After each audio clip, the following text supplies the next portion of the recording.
उसकी कृपा से ही तो परम शांति को, सनातन परम धाम को प्राप्त होगा। वो परमात्मा कौन है? वो तो आपके श्री कृष्ण का परमात्मा आकर बैठ जाते हैं जिंदा बाबा के रूप में, उनसे थोड़ी सी दूरी पर, 50 फुट के आसपास दूरी पर, 20-30 फुट दूरी पर।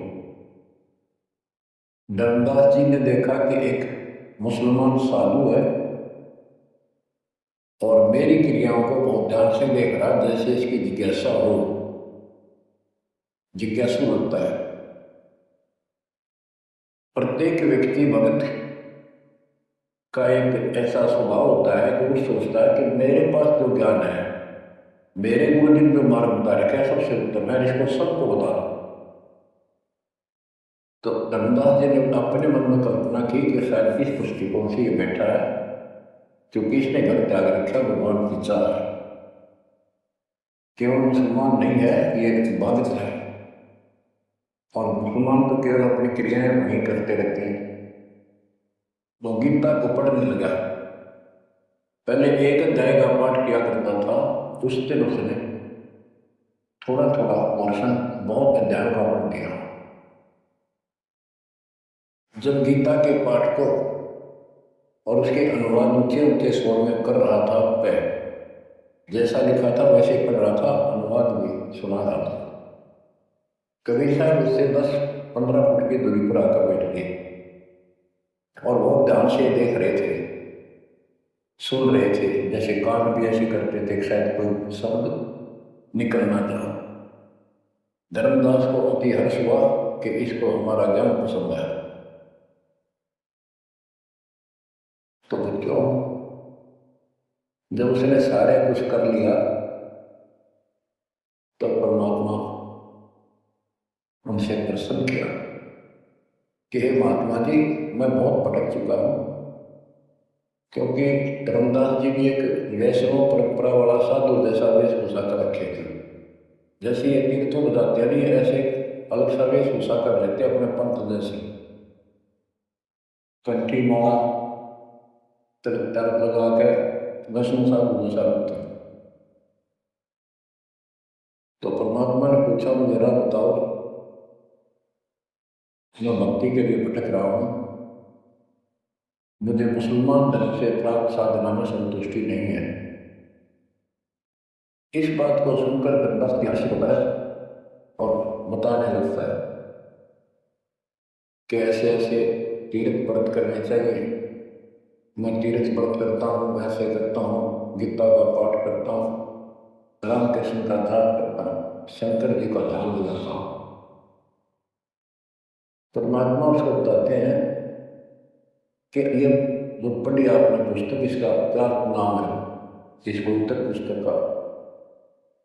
तो धर्मदास जी बताइए, श्रीमद् भगवत गीता एक अमर ग्रंथ है, विश्व में 4 वेद हैं, उन जैसा ज्ञान पृथ्वी पर नहीं है, उन चारों का सारांश ही गीता है। इसके अंदर जो लिखा है वो अमृत ज्ञान है, सच्चा सच्चा ज्ञान है। परमात्मा ने पूछा, आप किसकी भक्ति करते हो, आपका इष्ट कौन है? और धर्मदास उत्तर देता है, हमारा इष्ट विष्णु जी है, हम रामकृष्ण और शंकर जी की भी पूजा करते हैं। श्री राम श्री कृष्ण जी उसी के अवतार थे, विष्णु जी के। और हम कोई पाप नहीं करते, हम कोई जीव हिंसा नहीं करते, तीर्थ व्रत करते हैं, कर्मकांड करते हैं, श्राद्ध पत्र की पूजा करते हैं, तीर्थों में स्नान करते हैं, चारों धामों की यात्रा करते हैं। अक्सर तीर्थ घूम के आऊंगा, घूमता घूमता चल रहा हूँ, भ्रमण कर रहा हूँ। परमात्मा बोले, ये गीता में आपने पढ़ा। परमात्मा ने पूछा, गीता किसने ज्ञान दिया है? तो बताया गया कि श्री कृष्ण अर्थात विष्णु जी, ये एक ही है। श्री विष्णु जी श्री कृष्ण रूप में जन्मे थे, देवकी माता के गर्भ से, उन्होंने ये ज्ञान अर्जुन को बताया। परमात्मा बोले, अभी आपने गीता में पढ़ा कि हे अर्जुन, हे भारत पुत्र और भाव से उस परमेश्वर की संगता, उसकी कृपा से ही तो परम शांति को, सनातन परम धाम को प्राप्त होगा। वो परमात्मा कौन है? वो तो आपके श्री कृष्ण उर्फ विष्णु से तो अन्य है। धर्मदास जी ने फिर से पढ़ा, क्योंकि एक पाठ करना अलग बात है, जब ध्यान से पढ़े तो उसको समझना ही कहाँ ही तक ऐसे ही है। वो जैसे साधु पंडितों द्वारा भरमा रखा था, फिर अपने आप के बारे में कह रहा है, और कौन हो सकता है? फिर भी आपने बताया था, अर्जुन ने पूछा कि वो तत्व क्या है, उसका उत्तर आपके गीता ज्ञान देने वाले ने कहा वो परमेश्वर ब्रह्म है। आप पढ़ रहे थे, उससे पहले दिन अपनी भक्ति बताई, फिर उस दूसरे परमात्मा की भक्ति बताई, परमेश्वर ब्रह्म की। अध्याय धर्मदास को याद थे, फिर देखा उसने ध्यान से, फिर पढ़ा, सारा कुछ देख लिया। 9वें अध्याय के 25वें श्लोक में भी जैसे परमात्मा ने बताया कि गीता में भी आपने पढ़ा था कि जो भूत भूत के भूतों को प्राप्त होते हैं, पितृ पूजते पितरों को प्राप्त होते हैं, देवता पूजते देवता को, मेरी भक्ति करने वाला मुझे। वो 9वें अध्याय के 25वें श्लोक में है। तो गीता तो कह रही है कि भगवान कोई और है, उससे परम शांति होगी।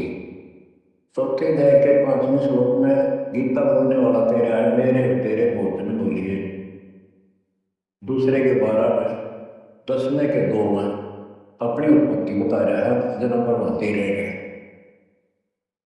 अध्याय 2 के 17 में कहा कि अविनाशी तो उसको जान, उसको कोई मार नहीं सकता,